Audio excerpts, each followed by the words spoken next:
Under cover operations के अंदर जब किसी को भी भेजा जाता है तो उसके ऊपर पूरी एक्सरसाइज की जाती है।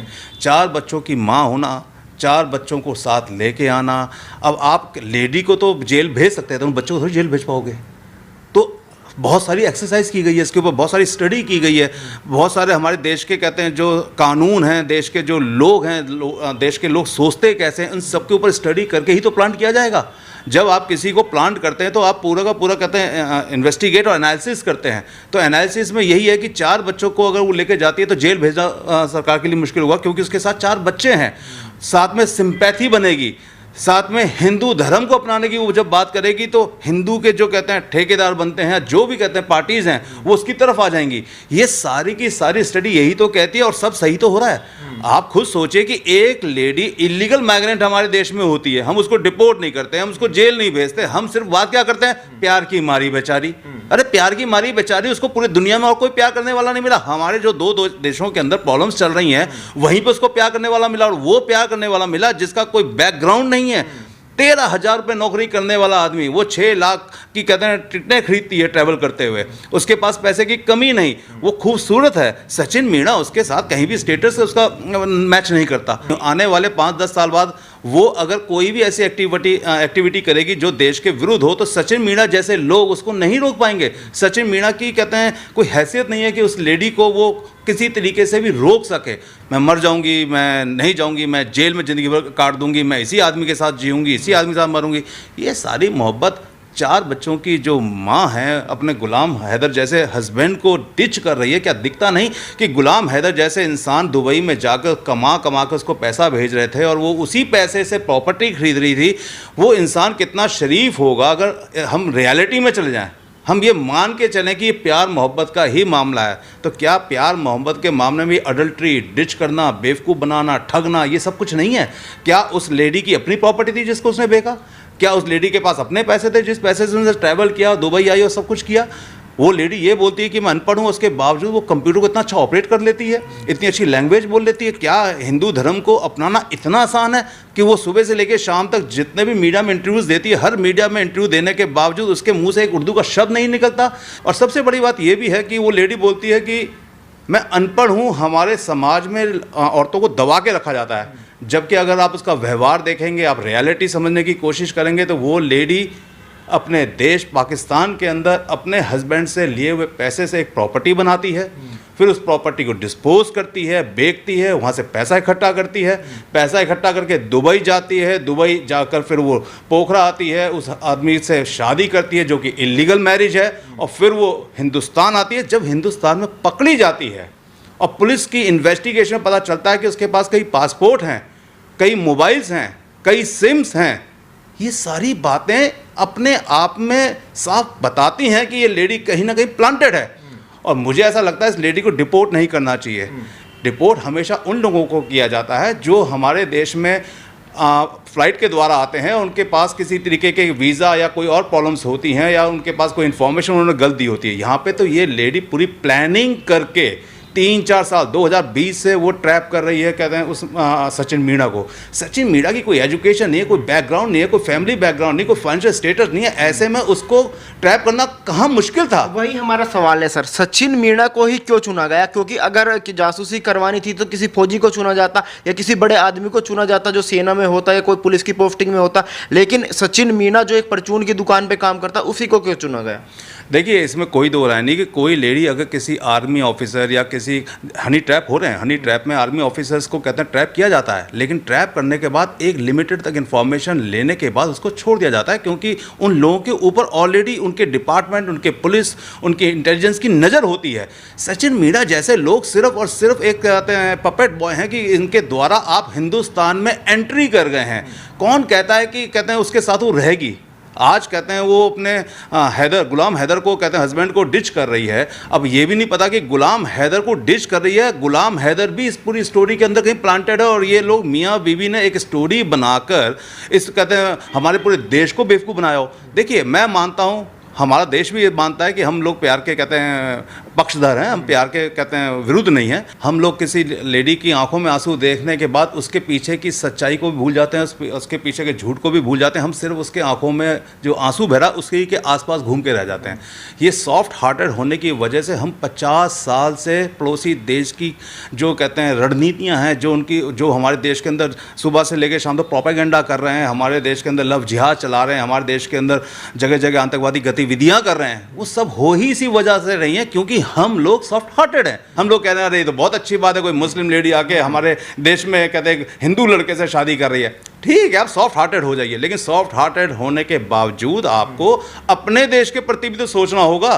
पहले हमारे देश में होता था कि कुछ भटके हुए मुस्लिम लड़के लड़कियों से शादियां करके लव जिहाद के नाम पर कहते तकलीफ दे रहे थे। ठीक है, जैसे ही वो एक्सपोज होने लगे, अब एक नई स्टोरी चल गई कि पाकिस्तान से लड़कियां आएंगी और वो हमारे देश के लड़कों को कहते हैं किसी तरीके से बरगलाएंगी। और कौन लड़के? क्या कोई पढ़ा लिखा समझदार लड़का ऐसी हरकत करेगा? नहीं। सचिन मीणा जैसे लोग, ऐसे हमारे देश के अंदर कितने सचिन मीणा जैसे लोग हैं जिनकी शादियां नहीं हो पाती, जो हमारे समाज में ऐसे कितने पुरुष हैं जिनको कहते हैं शादियों की लड़कियां नहीं अवेलेबल। ऐसे समाज के अंदर अगर कोई पाकिस्तान से खूबसूरत लड़की आकर एक उसको कहते हैं ट्रैप करे, आने वाले 5-10 साल बाद वो अगर कोई भी ऐसी एक्टिविटी करेगी जो देश के विरुद्ध हो, तो सचिन मीणा जैसे लोग उसको नहीं रोक पाएंगे। सचिन मीणा की कहते हैं कोई हैसियत नहीं है कि उस लेडी को वो किसी तरीके से भी रोक सके। तो ऐसे सचिन मीणा जैसे ही लोग कहते हैं इनके सॉफ्ट टारगेट होते हैं। और मुझे ऐसा लगता है कि इसके पीछे बहुत डेप्थ इन्वेस्टिगेशन करनी चाहिए। और एक सबसे बड़ी बात, वो नेपाल आती है, नेपाल आके सचिन मीणा से बात करने के लिए वहाँ की नेपाली लेडीज़ को वो किसी तरीके से बरगलाकर उनसे हॉटस्पॉट लेती है। हॉटस्पॉट्स लेने के लिए क्योंकि उसको कहते हैं इंटरनेट पे बात करनी थी। ये अपने आप में बहुत संगीन कहते हैं इन्वेस्टिगेशन, मतलब बहुत डेप्थ में जाना पड़ेगा कि उसने ऐसा क्यों किया। क्योंकि उसके पास अपने सिम थे, अपने मोबाइल थे, वो तो अपना हॉटस्पॉट ले सकती थी।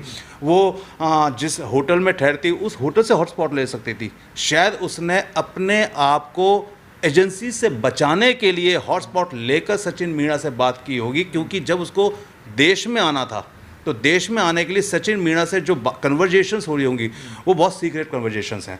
क्योंकि नेचुरली अगर वो पकड़ में पहले आ जाती तो उसके ऊपर इंटेलिजेंस की नज़र पड़ जाती और इन्वेस्टिगेशन के द्वारा पता लगाया जा सकता था कि ये वहाँ की जासूस है या नहीं। तो उसने वो कन्वर्जेशन ना पकड़ में आए, वहाँ की नेपाली लेडीज़ को एक तरीके से ट्रैप किया और उनसे कहते हैं हॉटस्पॉट लिया। जो लेडी अनपढ़ हो, पाकिस्तान जैसे समाज में पली बड़ी हुई हो, जिसके हस्बैंड एक छोटी सी नौकरी करके वहाँ से पैसा भेजते हैं, वो इतना बड़ा कहते हैं गेम प्लान अकेले तो नहीं कर सकती। हमें ऐसा लगता है कि उसके पीछे इंटेलिजेंस एजेंसीज़ का तो हाथ है ही। क्योंकि दुबई जाना, दुबई से नेपाल आना और नेपाल से फिर अपने हस्बैंड को हॉटस्पॉट लोगों के लेकर ट्रैप करके लोगों को उनके हॉटस्पॉट लेके बात करना, ये सारी चीज़ें हमेशा और कहते हैं इशारा कर रही हैं कि कहीं ना कुछ ऐसा फिश है जिससे इसको क्लीन चिट तो नहीं दी जा सकती। और सबसे बड़ी बात यह कि उसकी शादी इलीगल है।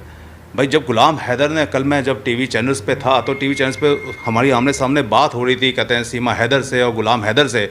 तो उनसे जब बात हुई तो गुलाम हैदर ने कहा मैंने आपको डाइवोर्स नहीं दिया।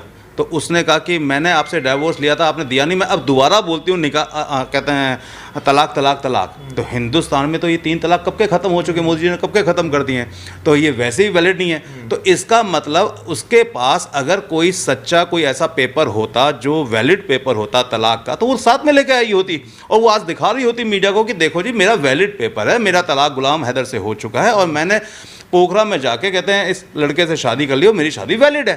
तो जब शादी वैलिड नहीं है, आपका इलीगल माइग्रेंट है, तो आपको तो डिपोर्ट होना ही होगा, आपको तो जेल जाना ही होगा। ये जो आंसू दिखाना और ये कहते हैं अपना इमोशनल कहते हैं कार्ड खेलना और रोना चिल्लाना और 4 बच्चों को आगे कर देना कि 4 बच्चे कहाँ जाएंगे। नेचुरली हमारा देश ये जरूर सोचेगा, सरकार ये सोचेगी 4 बच्चों का क्या करना है, तो उस कंडीशन से जेल ना भेज के शायद डिपोर्ट करना पड़ेगा। सर आखिरी सवाल, आपने देखा जो सीमा हैदर ने कहानी बताई, वो कहती है कि मैं इसलिए फंस गई क्योंकि हमें बच्चों का एडमिशन कराना था, उसके बाद हम वकील के पास जाते हैं बुलंदशहर, लेकिन वकील साहब अगले दिन पुलिस भेज देते हैं। देखो वकील साहब ने तो बहुत अच्छा किया। वकील साहब अगर ऐसा नहीं करते तो उसकी मदद के नाम पर कहते हैं कहीं ना कहीं वो भी अरेस्ट होते। और सबसे बड़ी बात है कि हमारे देश के अंदर एक स्पेशलिटी है कि अगर पाकिस्तान से जब हम कोई बात करते हैं, पाकिस्तान के किसी व्यक्ति से हम बात करते हैं, तो हम थोड़ा सा अलर्ट हो जाते हैं और 10% होशियार हो जाते हैं। तो ऐसे में वकील साहब ने तो बहुत सही किया जहाँ तक मैं समझता हूँ। लेकिन ये भी समझना है कि आपने स्कूल में एडमिशन लेना है, आपने ये सब करना है, हमें सब समझ में आ रहा है कि आप यहाँ के परिवेश के अंदर, हिंदू समाज के अंदर अच्छी तरह स्टेबल होना चाहती हैं। और स्टैब्लिश होने के लिए आपको एक आदमी चाहिए था, आपने वो चुन लिया। वो ऐसा आदमी चुना जो आपके कभी कहते हैं आपका कोई विरोध नहीं कर सकता।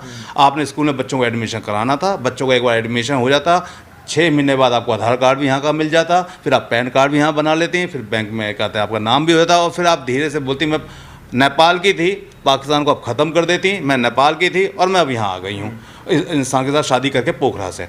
और उसके बाद वो यहाँ पे आराम से 4, 5, 10 साल रहती, और उसके बाद जो उसको कोई एक्टिविटी करनी थी, जो भी उसको कोई इन्वेस्टिगेशन इन्फॉर्मेशन गैदर करनी थी अपने आकाओं के कहने पे, वो उस चीज़ों को कदर करती। लेकिन वो पहले ही पकड़ी गई। अब पहले ही जब पकड़ी गई तो नेचुरली आप पकड़े जाने के बाद कोई सा भी कार्ड खेलो, क्योंकि आपको पकड़े जाने के बाद ये तो बताना पड़ेगा ना कि आप हमारे देश में क्यों आए हो। तो इससे बढ़िया एक लेडी के लिए क्या हो सकता है कि मैं इससे प्यार करती थी इसलिए आ गई हूँ, पबजी खेलते खेलते प्यार हो गया। सुना है कभी आपने कि एक अनपढ़ आदमी 13,000 रुपये कमाने वाले आदमी से पबजी खेलते खेलते खूबसूरत कहते हैं लड़की को प्यार हो गया, और वो सब कुछ छोड़ के, ये शादीशुदा हस्बैंड, अपने हस्बैंड को छोड़ के, उसे बिना तलाक लेके, उसकी सारी संपत्ति को बेच करके, सारा पैसा इकट्ठा करके इस देश में आ जाए। 4 बच्चों को लाने का तरीका एक ही वजह यही थी कि 4 बच्चों को आगे कर दो, जिससे कि सिंपैथी कार्ड अच्छे से अच्छा खेला जा सके। बहुत बहुत धन्यवाद सर बातचीत करने के लिए।